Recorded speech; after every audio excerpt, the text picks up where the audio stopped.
নমস্কার। আজকে নিয়ে এসেছি একটা রেমেডি।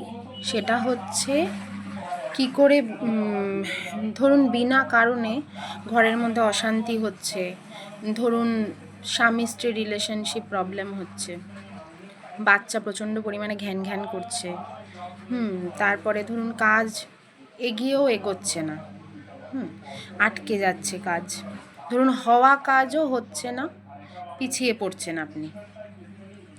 ধরুন একটা সাল ভালো যাচ্ছে, আবার তার পরের সাল খারাপ যাচ্ছে, বারে বারে হচ্ছে, রিপিট ফাইন্যান্সিয়াল লস হচ্ছে, বারবার কোনো ঘর এরকমও আছে মিসক্যারেজ হচ্ছে, বারবার মিসক্যারেজ হচ্ছে।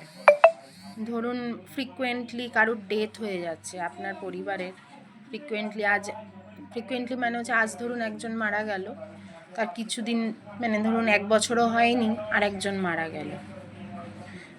তারপরে ধরুন মানে সব কিছু ঠিক আছে, কিন্তু মনে হচ্ছে আপনার ঠিক আছে, কিন্তু আদৌ ঠিক নেই। মানে কিছু তো সেখানে প্রবলেম আছে, কিছু না কিছু প্রবলেম চলেই যাচ্ছে। তো এরকম ক্ষেত্রে কিছু কিছু রেমেডি, মানে ধরুন এটার মেইন ব্যাপার হলো বুড়ি নজরের মানে হচ্ছে, ধরুন আপনি একজনকে খুব ভালো মনে ধরুন বাড়িতে নিয়ে আসলেন এবং ভালো মনে তাকে খাওয়ালেন, কিন্তু আদৌ কি হলো, সে আপনার ঘরে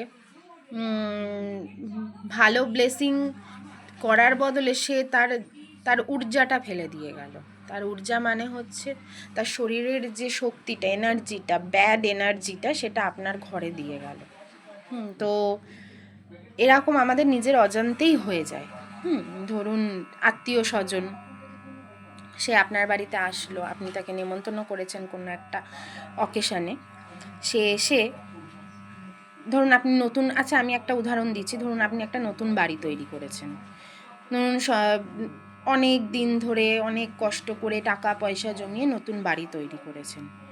তো আপনি কি করলেন, একটা দিন নারায়ণ পুজো দিলেন, গৃহপ্রবেশ করলেন, যজ্ঞ করলেন, আপনি কি করলেন, তাদেরকে নেমন্তন্ন করলেন তো ঠিক কথা, তারা আসলো, খেলো দেলো, বাড়িটা ঘুরে দেখালেন, কোনো দরকার নেই ঘুরে দেখানো, কোনো দরকার নেই।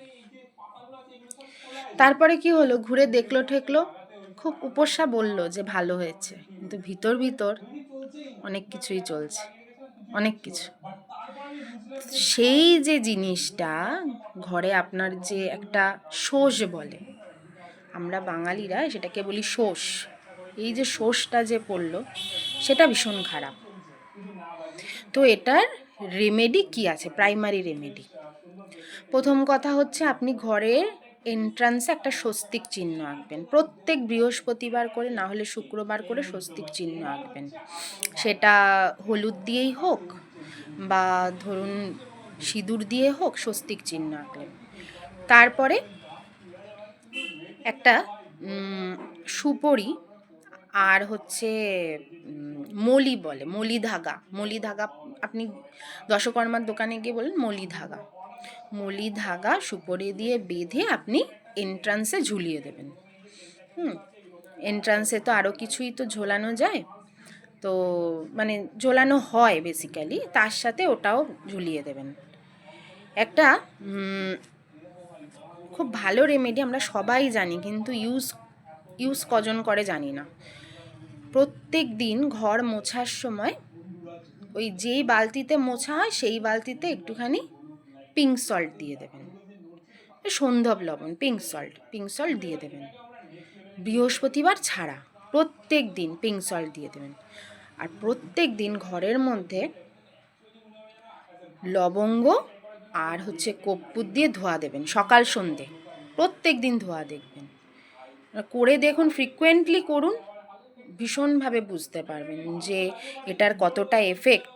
যত ব্যাড এনার্জি আপনার ঘরের মধ্যে স্টোর হয়েছে সেগুলো সব কেটে যাবে। সকাল আর সন্ধেবেলায় যদি আপনি কর্পূর আর লবঙ্গের যদি ধোয়া দেন, তাহলে যত নেগেটিভ এনার্জি, এখন সবাই দেখছি যে কর্পূরদানি কিনছে, কর্পূরদানির মধ্যে কর্পূরটা দিলেন, তার সাথে একটুখানি লবঙ্গও দিয়ে দিন।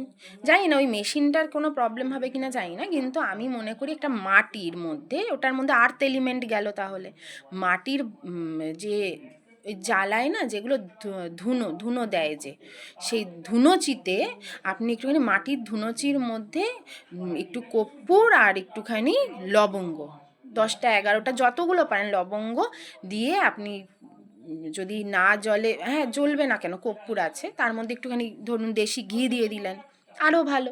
একটু সারা ঘরে একটু ঘুরিয়ে দিলেন। আবার অনেকে ধুনো দেন, তাহলে এই যে ধুনোর মধ্যেই নয় একটু কর্পূর দিয়ে দিলেন, একটুখানি ধরুন লবঙ্গ দিয়ে দিলেন, সকাল সন্ধে দুটোতেই, দুবেলাই আপনি করুন। এই যত খারাপ এনার্জি আছে ঘরের সব প্রচণ্ড পরিমাণে কেটে যায়, প্রচণ্ড পরিমাণে। ধরুন বাচ্চা খ্যান খ্যান করছে, শনিবার কি করলেন, শনিবার একটুখানি সারা গায়ে একটুখানি, আমরা মারা ঠাকুমারা দেখেছি করছে, তারা শনিবারে কি করলো, সারা শরীরে বাচ্চাটার, এখন দেখা যায় না সত্যি কথা বলতে, সারা শরীরে একটুখানি লেবু, একটুখানি লঙ্কা, সারা শরীরে দিয়ে সেই লেবু লঙ্কাটাকে ফেলে দিতে হবে। এরকম করুন, খুবই ভালো।